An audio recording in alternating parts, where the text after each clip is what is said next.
జాతీయ ఉపాధి హామీ చట్టాన్ని రద్దు చేసి మహాత్మా గాంధీ పేరును తొలగిస్తున్నారంటూ కాంగ్రెస్ దేశవ్యాప్త నిరసన ఆందోళన కార్యక్రమాలను చేపడుతోంది.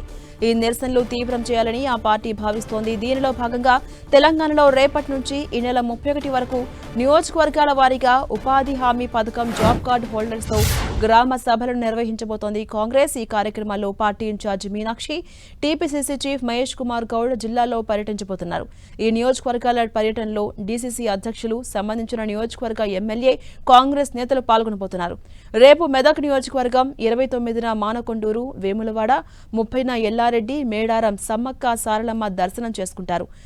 ఆ సాయంత్రం ఆలేరు నియోజకవర్గంలో గ్రామ సభలో పాల్గొనబోతున్నారు.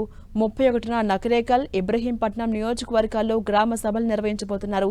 ఈ కార్యక్రమంలో గ్రామ సభలు ఏర్పాటు చేసి ఉపాధి హామీ కూలీలతో కాంగ్రెస్ నేతలు మాట్లాడబోతున్నారు.